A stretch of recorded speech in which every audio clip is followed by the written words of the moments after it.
Everybody is talking about it.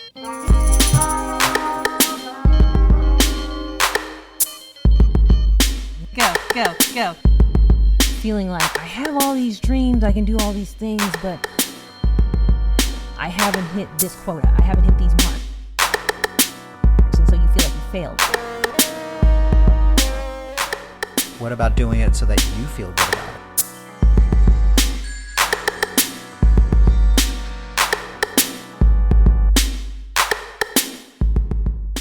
Go.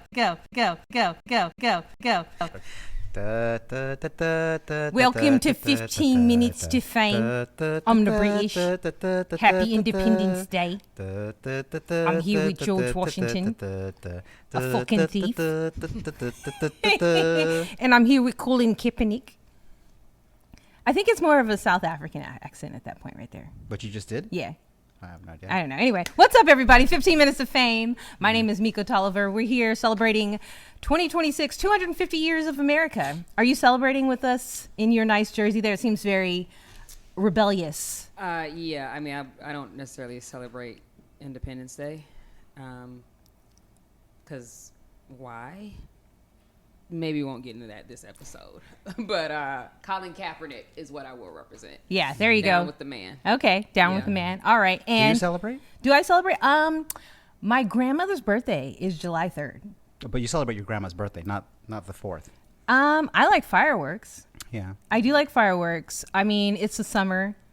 For me, a good old American summer is hot day. You have a picnic, you know, bust out that grill, barbecue some stuff. You got ribs, maybe some hot dogs, some links. Yeah. Baked beans. That could be any day, right? But swimming, heat Yeah. wave, and then like a nice, good, super ice cold. I don't want to say the name and like promote the business, but a soda. Like a Coca-Cola okay, soda. Yeah. Because there's nothing says American like that, just like burning cold going down your esophagus when it's super hot outside in the summer. Yeah. You know what I'm talking about? You open it and you could feel that. That's That's why I can clean a car battery. That's gonna say like Yeah. just how you see it clean a car battery. Yeah. Like that. And like I do like the fireworks. I do actually. There, I feel like if I like became really rich, I would totally. One 4th of July, be like, I would spend like 10 grand, 20 grand on just like fireworks and invite everybody and be like, we're setting off stuff here. You do 4th of July versus New Year's? I do them both. I mean, I like fireworks. Yeah. Now, the problems of 4th of July, Independence Day, yes. I mean, you see we're dressed up here. Clearly, to some degree, we find some way to express my discontent with it. But Satire. Yeah. satire, yeah. But I mean, I'm still taking the day off. Gonna enjoy. Yes. Make sure Yeah. you subscribe to 15 Minutes to Fame. You see all of our goofy stuff. Yeah, this particular month, because it is July, I wanted to do something for 4th of July. And then this is also taking it back to, again, my former boss here. He fired me. It really hurt. Yes. We worked at a radio station where we were doing a podcast there. And there was actually 1 year.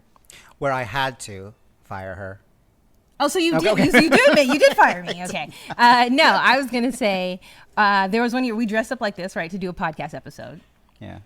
You were George Washington. I'm the Redcoat. And I was totally like, I'm the British. Give me back my land. We didn't have Colin Kaepernick, but we have you now. Thank you for joining. YannaT, everybody. Make sure you follow her around YannaT, at YannaT 904. Yeah, you can't follow Antonio You because... can't follow me. I don't exist. Not online. I don't exist online. Is that a very George Washington colonizer thing to do, to not, like, you can't follow them on social media? Do you think No. that has anything to do with your character? Because of my character? Yeah. No, I don't think so. Okay, never mind then. Anyway. He was the leader. I'm sure people wanted to get a hold of him. Yeah, he was Yeah. a leader. Okay, good. All right. Yeah. Great. So right now I feel like I'm in the room where it happens. So here we are, 15 Minutes to Fame. Where does this go? We're talking about, okay, so anyway, we were at What- this radio station. Here, I'm telling the Yeah. story. We dressed up like this. We had a really fun episode. And the thing is, okay, today's episode for 15 Minutes to Fame is, Antonio thought of this really great title. Tell us what it is. We're going to talk about 15 minutes to failure. Yeah, and things that people do. To go toward failure and making failure a success. And I was just pointing that out real quick because when we were at the radio station, I felt like I wanted the station to celebrate holidays more. And we were at this 100% listener supported super rebellious liberal radio station. Is it liberal or is it progressive? Whatever it is, it's very. It could be both. It's very left, Yeah. right? Yeah. Or It's very left. yeah, it's very left. Yeah. Yeah. Period. Okay. Yeah. Yeah. So super left. So people didn't want to do holidays because every time I'd be like, well, let's do this holiday. Actually, that's problematic because of this, right? Mm-hmm. So we couldn't really do 4th of July. So we did get dressed up this one year. And I remember we did the episode. In fact, I want to dare people to go out there and hunt and see if you can find that episode. If you can find it, Yeah. right? And I remember afterwards, we got a complaint from one of the other show hosts. And I remember it was a strongly worded letter that he typed up. And he was like, this isn't the community that we have. This goes against who we are as a station and what we believe. You've got our general manager dressed up as George Washington, and then our program coordinator dressed up as a redcoat saying, we're the British. This is inappropriate. And then I remember having to write that guy back and be like, it was a joke. Yes. That was it. That was totally it. It's just us. He got on this whole like soapbox. He was ready to like report us, like say we were totally against the community. And I was like, yeah, it was a joke. Like it was supposed to make you laugh. And I, in my mind, first of all, when he sent that email, I was laughing. I was, because I do that, at how ridiculous it was. But he didn't respond to it after I told him it was a joke. But when we talk about things that people do to fail, my big thing is I wanted the station to do more holidays because on a holiday, everybody is talking about it. Everybody is talking about it. Everybody is talking about it. Everybody is talking. Everybody. Right? So if you're trying to promote something, you're trying to do something special, you got a small business, you got to art something, you got a show, an event, and you want to get it going, people out, do it for a holiday. People need stuff to do. People like the holiday. Now, of course, there are the groups who are like, this holiday is problematic for these reasons. But I was like, at this station, let's then on that holiday remind people why it's problematic. Yeah. Because then we're still talking about the holiday like everybody else is. So it's low-hanging fruit for promoting. And so I've actually come across a lot of people, a lot of small business people who don't want to do stuff for holidays. And they don't want to, like, we don't decorate, we don't mention, we're just ignoring, we don't participate in that. And that actually, I would say, is up there on the top of the list of something that people can do to fail. It's like an easy win. Yeah, it is so easy. It's so, like, you could do the most minimal thing. Like, you could go out there and just like, I'm going to get a COVID mask that has a pumpkin on it. Sweet, you got a Halloween costume. And it's like you're participating. But I feel like I see so many small business people, so many artists, so many people on this moral high ground, which I think it really turns into being antisocial. What are your thoughts? I would say that whenever you go to, let's say you go to a business or some place where they totally deck it out, like for Halloween, for example, right? There's something about it that kind of attracts you. You're like, oh, this is kind of interesting. I wonder what else is going on in here, right? So I get the giving just a little bit to participate in that in that theme, right? I also get why people have critiques of the holidays for whatever reason, right? I get that as well. The question is, like, how do you find the balance, right? Where you can kind of poke fun at it, maybe enjoy it a little bit, right? Because everyone's going to be taking that day off anyway. Or not everyone, but most people are going to be taking that day off, right? So how can you somewhat participate? But also, if you really have a point of view that you want to get across, like, utilize that as a way to get your point of view across, right? Yeah. But I think where we're going with this is that sometimes what happens is that people, and maybe just in general, I guess the question that they'll ask you out there who's listening, if you've ever worked with anybody or had a relationship with somebody where they keep pointing out the negative and then you feel like the negative keeps coming over and over and over again, and then doesn't it feel like you start leading yourself? It's kind of like instead of 15 minutes to fame where you're working on all these habits to get you to success, you're solidifying a habit that leads you to what you don't want. Yes. Which would be considered failure in some way, right? Yeah. So that's kind of like what I was thinking about. I get that. I guess for me, when I think of like the holidays and people refusing to celebrate holidays, acknowledging they're like, okay, this holiday is problematic. Great. Well, teach people that. Teach people that, because people are talking about it. I don't like people being antisocial. I've definitely come across a lot of people who are like procrastinators, maybe. Yeah. sometimes I think people aren't really kind of being honest with themselves of like why they don't want to celebrate a holiday. Sometimes it Yeah. could be a financial thing. Like part of the reason why I'm so into costumes is because we couldn't really afford them when I was a kid. Yeah. So I'm like, here I am as an adult, be like, you can still have fun in life, right? We can still do costumes. But I know I've worked at places and worked with other artists, and they don't want to do those things. Now, here we are. We're doing 4th of July. It's July. And we've found so many different ways to represent it, which also, by the way, I want to say that today's episode is sponsored. We are sponsored by First Church of the Buzzard. You'll see we're here in a different location. I found this really cool, an artist here in the Bay Area who has an underground nightclub. So we were at an underground venue. We can't tell you where we are. But I will say that I see a lot of small business artists, entrepreneurs say no and really marry themselves to this idea of no. And in their mind, they're thinking, I have these morals. I have these certain ethics. And that's great. We want to stand for something. Otherwise, you fall for everything, right?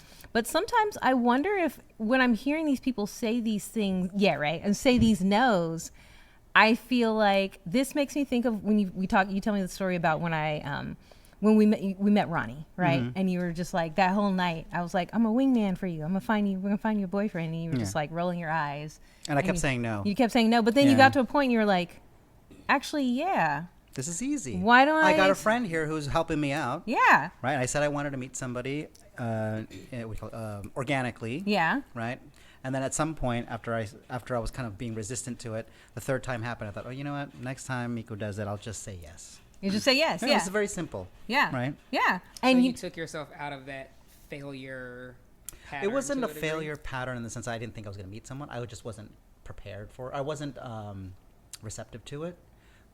But it was because I was also being resistant to the idea of, well, I don't know what I was resistant to. I think I was just feeling over, I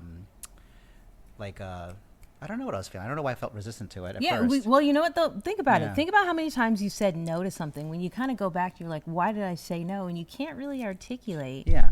a really good reason of why you said no. You just did. Or the times where you, let's say the example that happens to a lot of folks is they travel and they say yes to things that they wouldn't have said yes to living at home. Yeah. And they have these wild stories and you think, isn't it amazing that you have that really interesting adventure? Because all you did was you said yes and you followed this person down an alleyway because they said this is where you're going to get to whatever particular experience that you would have that no other people would have.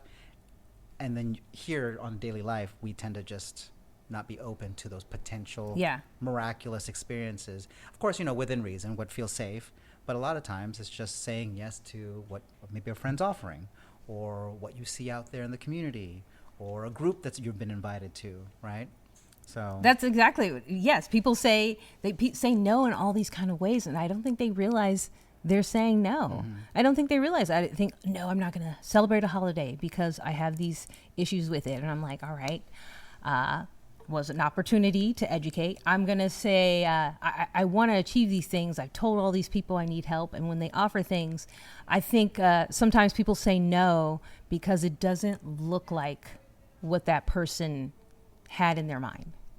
You think here's a good question. Okay. Whenever you say yes to something, do you think that people don't feel it is actual success when it comes to fruition because they didn't have to do the hard work? Right? When you say yes to getting help, someone else is helping you. It makes it easier. You still get to success, but you have to quote unquote work hard to get there. I have two ideas of that. I think, okay, yes. People, maybe they're saying no because they're like, it came too easy. Maybe that's a self-worth issue. I think another reason why I read this thing some years ago, within the last 10 years, maybe 5 or 10 years, and it said that the people who are least likely to accept help are going to be women, people of color, working class people, immigrants, right? Ask yourself, how many of those do you check off on that list? Ask yourself, how many do you check off on that list? I know how many I check off on that list. And I think that we are kind of brought up with this idea of you do have to do it on your own. You got to like pull up yourself by your own bootstraps. But I read something recently, like, how do we know that that isn't somebody who put that idea out there to keep the competition low? You know what I mean? Never thought about that. No, I mean, I definitely think it's part of the scheme, if you will, because oftentimes the people who have the most have worked the least. So that's a way to keep marginalized groups in this mindset of like, I gotta hustle, I gotta hustle, I gotta hustle. Meanwhile, they're kicking their feet up like, idiots. Yeah, you know, right? Yeah. Sort of thing. So like I do think that people are responding based on their experiences. So it's like, if you didn't have a source of help, the idea of accepting help is not even something you're wired to think about, right? So like, be it an immigrant or a woman of color or a single mom or whatever the case may be, it's like, damn, I had to get it out of the mud. So I'm just conditioned with this idea. And I do think there's a difference of like the more experienced and mature you get, it's like, oh wait, I can work smarter, not harder. But it's still an unlearning and relearning that has to happen in order for you to buy into that, because that hasn't been your lived experience, if that makes sense. 15 minutes to fame today. We talked about 15 minutes to failure. We're here celebrating Independence Day. Whether you celebrate it or not, where you think it's problematic, we have so many different characters for you to choose from. We've got some rockets in the back. They were supplied to us. These actually have been blasted off for you guys who are looking at the video. We've got rockets here. If you guys just listening on podcast, these have actually been blown up. They've been. You mean blown out? That's a real rocket. Yes, you see up. that hole there? That's because that's been exploded. Thank you so much for participating and supporting us. Participating by following, subscribing, going on the Patreon. Yes, thank you. Yes. Patreon.com/mikO Tolliver. Yes, support us. I think, I'm trying to get better at remembering my skills of fundraising from the station, which I think I actually have generated some. Yeah, here, you got to tell people first, like, what's your goal? Our goal is we actually do need some more mics. That's going to be about, I think if we can get like $1,000, it would be super great. Yes. So definitely, you can to be a supporter on Patreon for $5, and you can get some of our hidden content. And you support us. Send us some costumes. P.O. Box 10961, Oakland, California. Make sure to like, subscribe. Thank you for so much. Following me at mikO Tolliver, 2 L's. Don't worry about Antonio. You can find me through mikO Tolliver. Don't you dare to be sending me messages to him. Follow YannaT 904. YannaT Yeah, 904. and I'm definitely putting up the ads. I'm putting up little graphics when I go back in. Find us. Thank you so much though for supporting us. It's been great. Thank you to First Church of the Buzzard letting us record here and film today. Thank you so much. We are 15 minutes to fame. We out. We out.